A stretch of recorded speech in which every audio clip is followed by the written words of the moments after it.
తెలంగాణ రాష్ట్ర ప్రభుత్వం ఈరోజు నిన్న సాయంత్రం ఒక జీవో విడుదల చేయడం జరిగింది.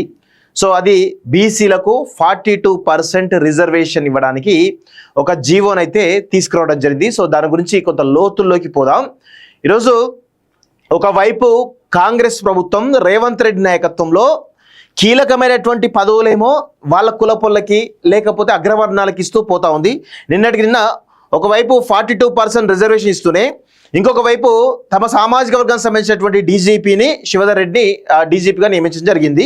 అంతకుముందు ఎన్వీఎస్ రెడ్డిని మెట్రో ఎండీగా ఉన్నటువంటి ఎన్వీఎస్ రెడ్డిని రాష్ట్ర ప్రభుత్వ ప్రధాన సలహాదారుగా తీసుకోవడం జరిగింది. ఇది ఈ విధంగా ఏదైతే వీళ్ళ గతంలో కేసీఆర్ ఉన్నప్పుడేమో వాళ్ళ సామాజిక వర్గాలకు సంబంధించిన వాళ్ళను కీలకమైనటువంటి అడ్మినిస్ట్రేటివ్ పొజిషన్లో కావచ్చు, లేకపోతే పోలీస్ డిపార్ట్మెంట్లో కావచ్చు, రెవెన్యూ డిపార్ట్మెంట్లో కావచ్చు, కీలకమైన పొజిషన్లో పెట్టే విషయం చూస్తూ ఉన్నాం.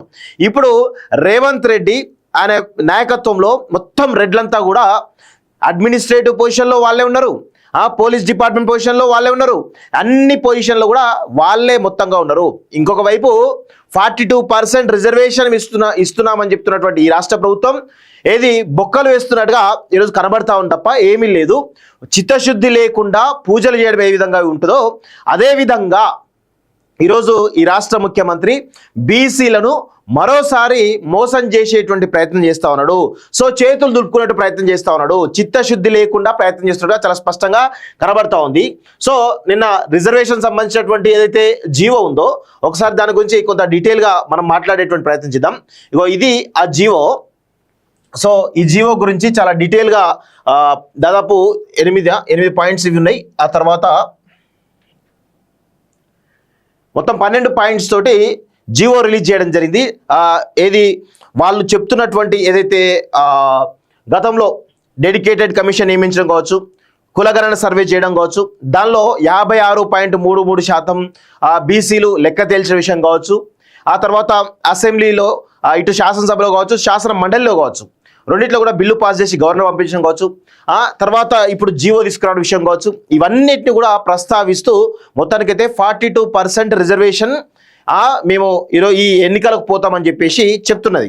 సో ఇదే 42% జీవో వాళ్ళు ఏమన్నారు, 3 అంశాలు అన్నారు కదా. ఒకటి స్థానిక సంస్థలు రిజర్వేషన్లు, ఉద్యోగ విద్యా అవకాశాలు రిజర్వేషన్ అన్నారు కదా. మరి ఈ జీవో చాలా క్లియర్గా మీరు ఇదే జీవోను కనుక కొంతకాలం ముందిచ్చుంటే బీసీలకు పెద్ద ఎత్తున 42% గ్రూప్ 1 వచ్చాయి కదా. ఎందుకు ఓన్లీ స్థానిక సంస్థలు ఎందుకు ఇచ్చారు? ఇటు విద్యా ఉద్యోగ రంగాల్లో ఎందుకు ఇవ్వలేదు? దీనికి గల ప్రధాన కారణం ఏంటి? ఎందుకు మోసం చేస్తున్నారు బీసీలని? ఇది తుమ్మితే ఊడిపోయేట జీవో అండి. తుమ్మితే ఊడిపోయే జీవో. బీసీలకు దీనివల్ల ఎలాంటి లాభం లేదు. లాభం లేకపోగా దీనికి మించి నష్టం జరగబోతోంది బీసీలకి 100%. నేను గతంలో కూడా చెప్పిన ఈ జీవో వల్ల ఇది ఏం చేస్తారు, ఇప్పుడు కోర్టు హాలిడేస్ నేను చాలా డీటెయిల్గా మాట్లాడతామండి. చాలా రకాల అంశాలు ఉన్నాయి. రేవంత్ రెడ్డి తెలంగాణ సమాజాన్ని ముఖ్యంగా బీసీలను ఏ విధంగా మోసం చేస్తున్నాడు, ఏ విధంగా మభ్యపెడుతున్నాడు, మభ్యపెట్టి ఏ విధంగా తన రాజకీయ అవసరాలు ఆర్థిక అవసరాలు తీసుకుంటున్నాడో చాలా స్పష్టంగా ఇందులో చెప్పదలుచుకున్నా. దయచేసి జాగ్రత్తగా వినాలని చెప్పేసి కూడా నేను కోరుతా ఉన్నాను. రీసెంట్గా ఎవరు CM Revanth Reddy and high court chief justice ఎవరైతే ఉన్నారో, హైకోర్టు చీఫ్ జస్టిస్ ఉన్నారో ఇద్దరు ఒక 5 days బ్యాక్ ఇద్దరు కలవడం జరిగింది. అఫీషియల్ మీట్ అని చెప్పేసి కలవడం జరిగింది. సో దీనిలో ఈ మీటింగ్ తర్వాతనే ఇమీడియట్గా జీవో మీద 42% రిజర్వేషన్ జీవో మీద వేగంగా అడుగులు పడుతున్నాయి. వేగంగా అడుగులు పడ్డాయనే విషయం గుర్తుపెట్టుకోవాలి. ఇక్కడ ఏం జరిగింది, ఇప్పుడు జీవో రిలీజ్ చేసిండు. రేపు ఈరోజు సాయంత్రం కల్లా ఎలక్షన్ నోటిఫికేషన్ వచ్చేస్తుంది. ఇప్పుడు ఏం చేస్తున్నారు, ఇప్పుడు ఇమీడియట్గా కోర్టు హాలిడేస్ ఉన్నాయి. ఇవాటి నుంచి కోర్టు హాలిడేస్ ఉన్నాయి. అంటే ఎవరు కూడా పిటిషన్ వేయడానికి అవకాశం ఉండదు. కానీ ఏం చేస్తారు, చాలామంది వ్యక్తులు హౌస్ మోషన్ పిటిషన్ వేస్తారు. హౌస్ మోషన్ పిటిషనా లేకపోతే ఇంకేమైనా పిటిషనా వేయడానికి అవకాశం ఉంటాయి. సో ఈ హౌస్ మోషన్ పిటిషన్ వేయడం ద్వారా 2 రకాలుగా జరగడానికి అవకాశం ఉంది. ఒకటి, ఈ పిటిషన్ను హైకోర్టు తాత్సారం చేయడం కావచ్చు, లేదంటే ఈ పిటిషన్ను ఇమీడియట్గా ఆర్గ్యుమెంట్ చేసి జడ్జిమెంట్ ఇవ్వడం కావచ్చు. ఏదో ఒకటి జరుగుతుంది. ఇందులో ఏం జరిగినా ఇది రేవంత్ రెడ్డి కేవలం మభ్య పెట్టడానికి చేస్తున్నట్టు చాలా స్పష్టంగా గుర్తుపెట్టుకోవాలి. ఒకవేళ హౌస్ మోషన్ పిటిషన్లో భాగంగా ఇరు పార్టీలకు నోటీసులు ఫస్ట్ బెంచ్ మీదకి రావాలి. బెంచ్ మీదకి రావడానికి టైం పడుతుంది, 1 or 2 days పడుతుంది. నేను మొన్న కూడా చెప్పిన 1 or 2 days పడుతుంది. సో ఆ తర్వాత నోటీసులు ఇస్తారు ఎవరికి, ఏజీకి, అడ్వకేట్ జనరల్కు దీనిపైన వివరణ ఇవ్వాలని చెప్పేసి అంటారు. ఇది ఒక 2 days అట్లా పడుతుంది. ఈలోపు ఎలక్షన్ నోటిఫికేషన్ వస్తుంది. ఎలక్షన్ నోటిఫికేషన్ వచ్చేసి దసరా తర్వాత నుంచి ఇమీడియట్గా నామినేషన్లు పూర్తయిపోతాయి. ఈ జడ్జిమెంట్ వచ్చేలోపు ఎన్నికలు కూడా పూర్తయిపోతాయి. ఎన్నికలు పూర్తయిన తర్వాత కోర్టు జడ్జిమెంట్ ఇచ్చినా వేస్ట్, ఎందుకంటే ఎలక్షన్ కమిషన్ ఆల్రెడీ సర్పంచ్లకు ఆ నియామక పత్రాలు కూడా ఇచ్చేస్తుంది. ఇచ్చేసినాక ఏది ఉండదు. ఒకవేళ దీన్ని 2 రకాలుగా అనలైజ్ చేయాలి. ఇదంతా కూడా హౌస్ మోషన్ పిటిషన్ ద్వారా జరిగేటువంటి పరిణామాలు ఏ విధంగా ఉంటే హైకోర్టు ఏ విధంగా డెసిషన్ తీసుకోబోతున్నది చూడాలి. నాకు తెలిసి ఇదే ప్రాసెస్ జరిగేటువంటి అవకాశం అయితే ఉంది. అయితే ఈ మీటింగ్ తర్వాత ఇంకొక జడ్జిమెంట్ కూడా వచ్చింది, మనకి Group 1 జడ్జిమెంట్ కూడా వచ్చింది. మీరు అందరూ గమనించారు కదా, Group 1 జడ్జిమెంట్ రాగానే ఇమీడియట్గా నియామక పత్రాలు ఇచ్చేసిండు, అన్ని జరిగినాయి. సో ఈ జీవోలో ఇలా ప్రధానంగా ఇది జరుగుతుంది.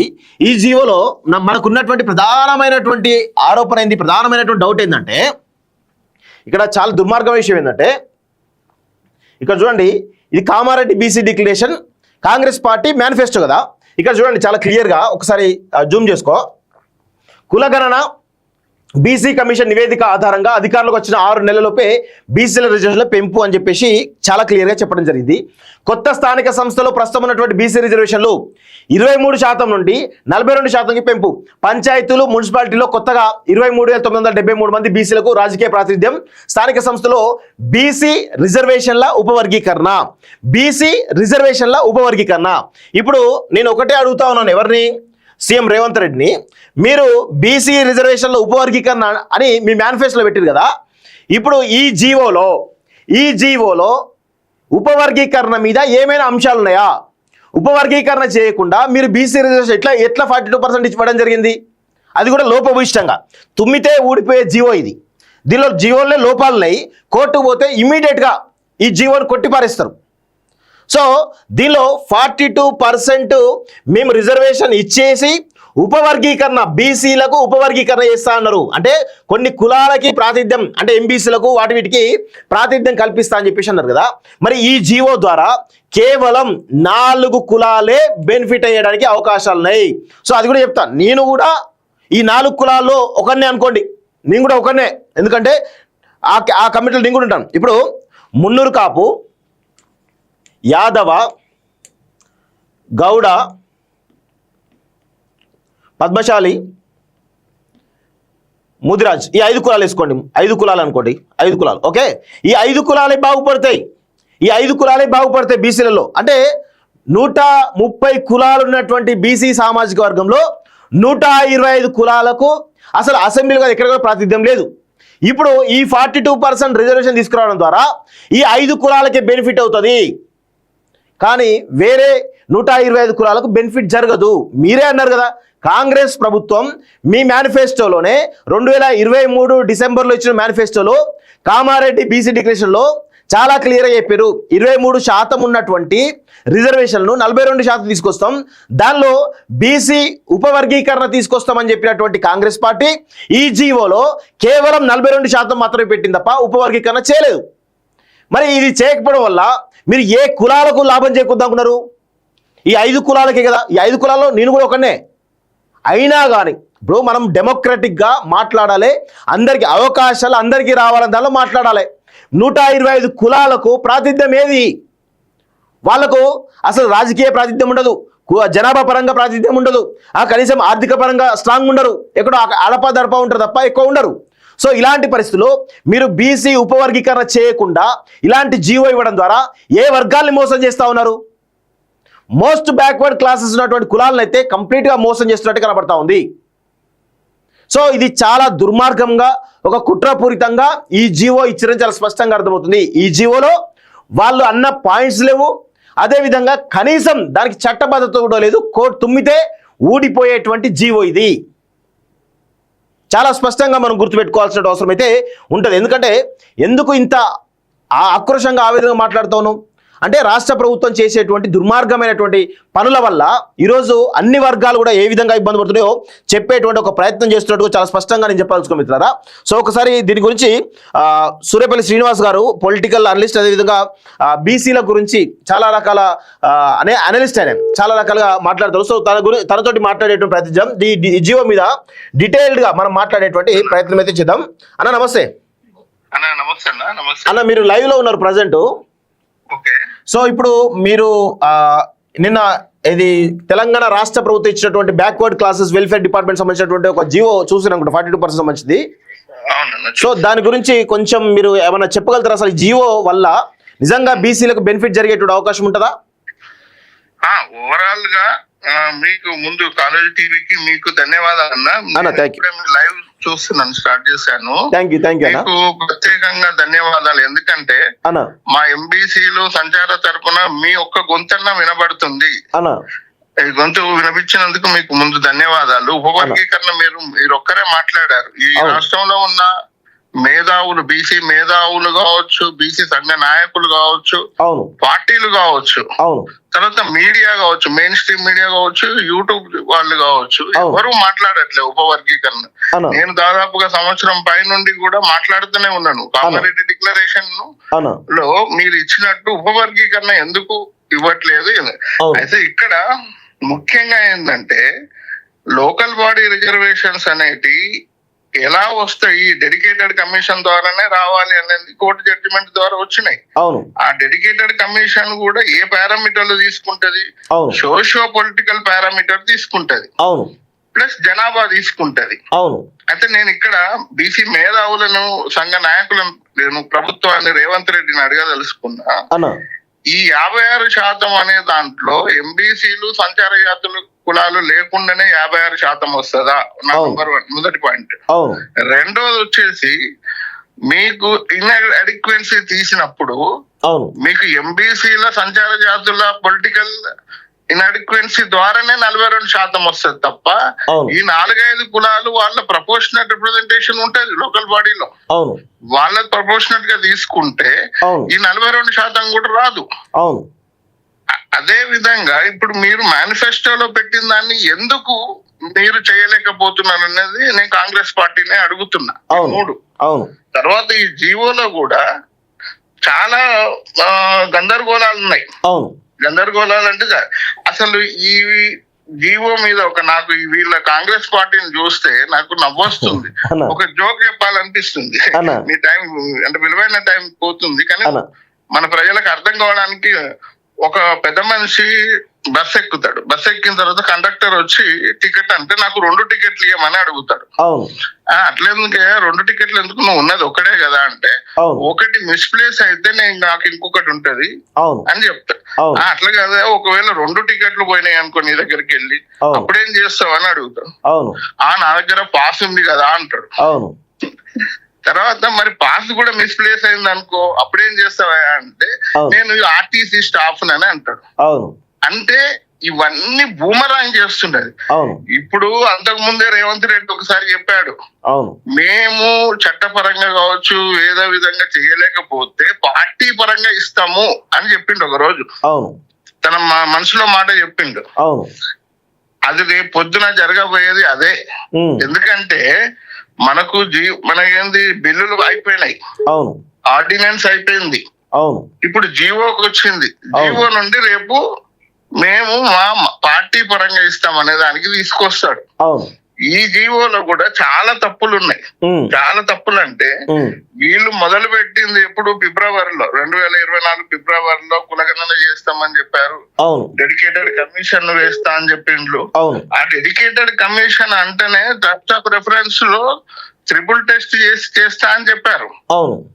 మళ్ళీ ఈ జీవోలో ఇక్కడికి వచ్చిన తర్వాత పాయింట్ నంబర్ 9 దగ్గర రాగానే మళ్ళీ అడిషనల్ టర్మ్స్ ఆఫ్ రెఫరెన్సెస్ ఇచ్చిన అని అంటాడు. అంటే మళ్ళీ అడిషనల్ టర్మ్స్ ఆఫ్ రెఫరెన్స్ అంటే ఏంటి నాకు అర్థం కాలే. యాక్చువల్ గా ఈ ప్రభుత్వం చేయవలసింది ఏంటి ఉందంటే, కులగణన తప్పుల తడక, దాన్ని కులగణన ప్రాపర్ గా చేసి ఒక డెడికేటెడ్ కమిషన్ అపాయింట్ చేసిండు. సింగిల్ మ్యాన్ కాకుండా ఒక ఎక్స్పర్ట్ కమిటీ కూడా వాళ్ళతో ఇచ్చి socio economic and political, educational and employment analysis అన్ని డీటెయిల్డ్ గా చేసి దాన్ని బహిరంగ పరిచి అప్పుడు ఏది ఇచ్చినా కూడా ఈ రాష్ట్ర ప్రభుత్వాలకే హక్కు ఉన్నాయి, ఈ రాష్ట్ర ప్రభుత్వాలు చేసేది ఉండే. కానీ వీళ్ళు పొలిటికల్ గా దీన్ని చేసుకోవడం కోసం, మైలేజ్ కోసము జంతర్ మంతర్ దగ్గర మీటింగ్లు పెట్టుడు. అసలు నాకు అర్థం కాదు. ఇప్పుడు గత ప్రభుత్వము 23% రిస్ట్రిక్ట్ చేస్తూ ఒక బిల్లు తీసుకొచ్చింది, సెక్షన్ 285 తీసుకొచ్చింది. అసలు మొట్టమొదటి దాన్ని అబాలిష్ చేసేది ఉండే, చేసిన తర్వాతనే బిల్లు తెచ్చేది ఉండే. అది ఎప్పుడు తెచ్చిండ్రు? దాన్ని ఒకసారి ముందు ఆర్డినెన్స్ అని తెచ్చిండ్రు, తర్వాత మళ్ళీ దాన్ని బిల్ అన్నారు. అంటే ఈ రేవంత్ రెడ్డి ప్రభుత్వం ఒక తమాషాలు చేస్తున్నది, బీసీ ప్రజలతోనే తమాషాలు చేస్తున్నది. దానికి కొద్ది మంది ఈ బీసీ కుల సంఘ నాయకులు ఒత్తాసు పలుకుతున్నారు. కానీ నిజంగా కూడా రేవంత్ రెడ్డి ప్రభుత్వానికి బీసీ కులాలన్నీ అని బీసీ నాయకులు తర్వాత అన్ని పార్టీలు కూడా ఓపికగా కూడా మద్దతు పలుకుతూనే ఉన్నాయి. సరే అట్లీస్ట్ ఈ బీసీ ప్రజల కోసం ఏదో చేయబోతున్నాడు అని ఒక ఆశతో చేస్తుంటే, కానీ కాంగ్రెస్ పార్టీ మాత్రం తన నిజ స్వరూపాన్ని చూపించుకుంటుంది, తన చీఫ్ ప్రాక్టీస్ చేస్తూనే ఉన్నది. నేను అడుగుతున్నది, ఈ వెకేషన్స్ ముందు రావాల్సిన కర్మేముంది? బీసీ ప్రజలకు దొంగచాటు నేయాల్సిన కర్మేముంది? నీ ప్రభుత్వం దగ్గర మిషనరీ ఉంటది, ఇంత మంది ఉన్నారు, నీకు స్కాలర్స్ ఉన్నారు, ఎంప్లాయీస్ ఉన్నారు. కులగణను ప్రాపర్ గా అనాలిసిస్ చేసి నువ్వు అనుకున్నది ఇవ్వచ్చు కదా. దీంట్లో ఎన్నో తప్పులు. దీంట్లో ఇక్కడ డెడికేటెడ్ కమిషన్ ఏమని రికమెండ్ చేస్తుంది అంటే అట్లీస్ట్ 42% అంటది. మళ్ళీ ఇక్కడికి వచ్చేసరికి ఈ ప్రభుత్వం ఏం చేస్తుంది అంటే 42% అని అడిషనల్ టర్మ్స్ ఆఫ్ రెఫరెన్స్ ఇచ్చినా అంటది. అంటే నీకు మోర్ దెన్ 42 ఇవ్వాలి కదా, 50%, 56% కదా ఉన్నది ప్రజలు. తర్వాత రేవంత్ రెడ్డి ఇంకొక మీటింగ్ లో ఏం మాట్లాడతాడంటే కొద్దిగా పెంచుతానయ్యా అని అంటాడు. అసలు నువ్వెవడివయ్యా అసలు పెంచడానికి? నువ్వెవడి? నీ ఇంట్లో సమ్మిస్తున్నావా? ఇది నీదా కాంగ్రెస్ పార్టీదా? 73, 74 రాజ్యాంగ సవరణ ద్వారా కదా వచ్చింది. నువ్వెవరు? నీ ఇంట్లోదా ఇవ్వడానికి సీట్లు బీసీలకు? అంటే వీళ్ళకు కనీస ప్రజాస్వామ్య స్ఫూర్తి లేని నాయకులు పాలించడంతోనే అవుతుంటది. అంటే ప్రధానంగా ఈ జీవో అంటే కోర్టులలో కొట్టివే పరిస్థితి ఉంటదనే కొంత ఈ వెకేషన్స్ ముందు ఇచ్చిరని చెప్పేసి తెలుస్తా ఉంది. దీని గురించి మీరేమంటారు అసలు? అవును, అదే నేనేమంటున్నా అంటే ఇంత కాలయాపన చేస్తున్నా, దాదాపు 2 సంవత్సరాలకు దగ్గరగా వచ్చింది ప్రభుత్వం ఏర్పడి. నువ్వు వీటి మీదనే కదా అధికారంలోకి వచ్చింది, ఎన్నికల హామీల మీదనే కదా. దీని మీద నువ్వు భయపడుతూ ఎందుకు ఇవ్వాలి? రేపు వెకేషన్ మోషన్ లో కోర్టు వస్తే కొట్టేయచ్చు కదా. అసలు నీ డేటా ఎక్కడుంది? ఎనాలిసిస్ ఎక్కడ ఉన్నాయి? నువ్వు ఎప్పుడైనా బహిరంగ పరిచినావా? వాటి మీద మాట్లాడినావు? నువ్వు ఢిల్లీలో పోయి పవర్ పాయింట్ ప్రజెంటేషన్స్ ఇస్తుంటావు, ఇక్కడ ఇవ్వాలి కదా, ఇక్కడ పబ్లిక్ డొమైన్ లో పెట్టాలి కదా. అప్పుడు ఏ కోర్టు అయినా ఏదైనా మీకు వ్యతిరేకంగా రాదు కదా. ఒకవేళ కనుక కోర్టులు తప్పు చేసిన ప్రజల గుండెలలో గెలుస్తారు కదా. అంటే ఇంత డీటెయిల్ గా చేసే అవకాశం ఉండగా ఎందుకు ఇట్లా చేయడం? అంటే ఏ ప్రజలు నేను మభ్య పెట్టాలని అంటున్నాను. ప్రధానంగా ఈ జీవోలో ఏ వర్గాలకు నష్టం జరిగే అవకాశం ఉంది? అసలు జీవో ముందుకు పోయే అవకాశం ఏమైనా కనబడుతుంది అసలు? అంటే నేను ఒక ఎంబీసీ కులాలకు చెందిన వ్యక్తిగానైతే ఈ జీవో మాకు అసలు ఎట్టి ఉపయోగం లేదు. అది 42% ఇచ్చినా, 52% ఇచ్చి 56% ఇచ్చినా, లేకపోతే అంతకుముందు 23% ఉన్నా కూడా మా ఎంబీసీలకు, సంచార జాతులకు అసలు 1% కూడా ఉపయోగంలోకి రాదు. ఎందుకు అంటే దీంట్లో మా నుండి ఈ కులాలకు లాభమే కాబోతుంది. మా సోషో పొలిటికల్ బ్యాక్వర్డ్నెస్ ఆధారంగానే మీకు రిజర్వేషన్ పెరగబోతున్నాయి. యాజ్ వెల్ యాజ్ మా జనాభా ప్రకారమే 56% రాబోతుంది. ఏదో కాంగ్రెస్ పార్టీ దయాదాక్షిణ్యాలు కాదు, ఈ 4-5 అగ్ర బీసీ కులాల దయాదాక్షిణ కాదు, మా దయాదాక్షిణ్యాల వల్లనే మీకు రాబోతుందని నేను స్పష్టంగా చెప్తున్నాను.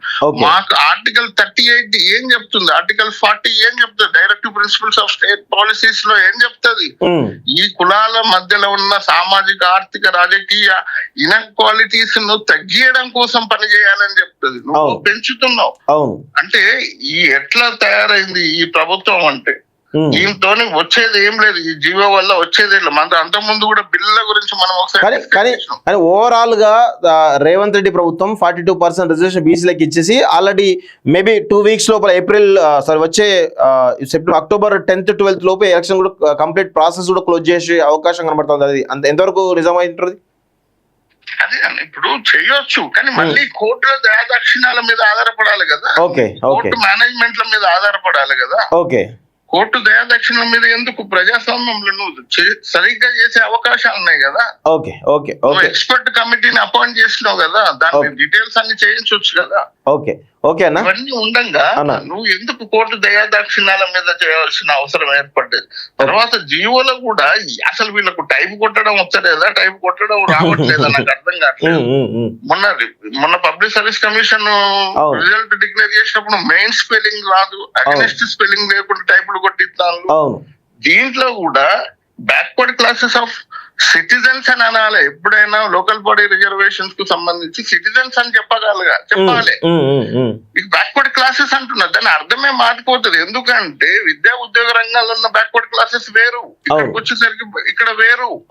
ఈ మాత్రం తెలియకుండా మరి ఎక్కడ ఏ డిటిపి సెంటర్లలో జీవోలు తయారైతాయి, రిజల్ట్లు వస్తున్నాయి, లేకపోతే ఎక్కడ చెప్పిస్తున్నారు? ఓకే అన్న, థ్యాంక్ యూ వెరీ మచ్ అన్న. నమస్తే అన్న. సో ఇది సూర్యపల్లి శ్రీనివాస్ గారు చాలా స్పష్టంగా వాళ్ళ వర్గాలకి జరుగుతున్నట్టు ఈ బీసీ రిజర్వేషన్ల మీద వర్గాలకు జరుగుతున్నటువంటి అన్యాయం, ఎంబీసీలకు కావచ్చు, సంచార జాతులకు కావచ్చు, జరుగుతున్నటువంటి అన్యాయాన్ని చాలా స్పష్టంగా చెప్పడం జరిగింది. అదేవిధంగా ఇంకొక విషయం మిత్రులారా, ఇందులో ఒకటి గమనించాల్సిన అవసరం అయితే ఉంది. ఈ 42% జీవో మీద నేను గతంలో కూడా చాలా స్పష్టంగా చెప్పడం జరిగింది. ఈ జీవో అనేది లోపభూయిష్టము, ఇది బీసీలకు శరాఘాతం అని చెప్పేసి కూడా చెప్పడం జరిగింది. ఎందుకంటే గతంలో జరిగినటువంటి ఇప్పుడు కేసీఆర్ హయాంలో 23% రిజర్వేషన్ ఉన్నాయండి. సో కానీ అప్పుడు బీసీల సంఖ్య ఎంత ఉంది తెలుసా? సర్పంచ్లు కానీ లేకపోతే ఎంపీటీసీ కానీ జెడ్పీటీసీ కానీ వీళ్ళ సంఖ్య ఎంత ఉంది తెలుసా? బీసీల సంఖ్య దాదాపు 46 నుంచి 48, 50 వరకు కూడా, అంటే దాదాపు ఈ లెక్కలున్నాయి. సో ఇప్పుడు 42% ఇవ్వడం ద్వారా నువ్వు 6% రిజర్వేషన్ తగ్గించినట్టే బీసీలది, 6% రిజర్వేషన్ బీసీలే తగ్గించినట్టే. ఇది బీసీల పైన కుట్ర మాత్రమే. ఏదో బీసీలకు మీ 42% ఇస్తున్నాం అని చెప్తున్నప్పటికి కూడా ఇది ప్రధానంగా జరుగుతున్న విషయం. సో నేను అందుకే అడుగుతున్నా, ఈ జీవో కేవలం లోకల్ బాడీస్కి ఎందుకు ఇచ్చినారు? సో అవి విద్యా ఉద్యోగ సంబంధించిన విషయాల్లో కూడా ఇవ్వాలి కదా, ఎందుకు ఇవ్వలేకపోయింది ఈ రాష్ట్ర ప్రభుత్వం? దాని కూడా ఇమీడియట్గా రేపు జీవో ఇవ్వమని చెప్పండి, ఇస్తాడా? 100% ఇయ్యాడు. ఇది ఏంటంటే చాలా పెద్ద కుట్ర, 100% కుట్ర. ఇప్పుడు ఈ లోకల్ బాడీస్ ఎలక్షన్స్ కంప్లీట్ అయ్యే వరకు ఏదో మేనేజ్ చేస్తాడు, కానీ తర్వాత కోర్టులలో వీగిపోతుంది కదా, ఈ జీవో అనేది వీగిపోతుంది కదా. వీగిపోగా ఏమవుతుంది? ఇప్పుడు మీ కోర్టులో వీగిపోయింది, మేము ఏం చేయలేము, కేంద్రమే చేయాలి అని చెప్పి చేతులు ఎత్తేసి విద్యా ఉద్యోగ రంగాల్లో కూడా ఈరోజు పెద్ద ఎత్తున దోకా చేయబోతున్నాడు ఎవరు? రేవంత్ రెడ్డి. ఇది 100% గుర్తుపెట్టుకోండి. రేవంత్ రెడ్డి అనే వ్యక్తి బీసీ ద్రోహిగా చెప్పొచ్చు రేవంత్ రెడ్డిని మరియు ఈ కాంగ్రెస్ పార్టీని మొత్తం కూడా. ఒకవైపు ఏమో మీ 42% ఇస్తుందని చెప్పినప్పటికీ, ఇంకొక వైపు ఏమో మొత్తం అన్ని పొజిషన్స్లలో అడ్మినిస్ట్రేటివ్ పొజిషన్లో రెడ్లే, వీళ్ళ గవర్నమెంట్లో మంత్రులు రెడ్లే, ఎమ్మెల్యేలు రెడ్లే, కార్పొరేషన్ చైర్మన్ రెడ్లే, ఇటు ప్రభుత్వ సలహాదారు రెడ్లే, పోలీస్ డిపార్ట్మెంట్లో రెడ్లే, అందరూ రెడ్లే తయారయ్యారు. ఇది ఎక్కడిది? అంటే ఒకవైపు నువ్వు ఇట్లా మభ్య పెడుతూ ఇంకొక వైపు ఏం చేస్తున్నావు అంటే ప్రజలు గమనించనుకుంటారా? అందుకే బీసీ సమాజమా, దయచేసి ఈ యొక్క కుట్రను రేవంత్ రెడ్డి బీసీలపై చేస్తున్నటువంటి భారీ కుట్రను గమనించాల్సిందిగా మేము కోరుతా ఉన్నాం. అందుకే ఇంత డీటెయిల్గా చెప్తున్నాం. దయచేసి అందరూ ఓపికగా విన్నందుకు ధన్యవాదాలు.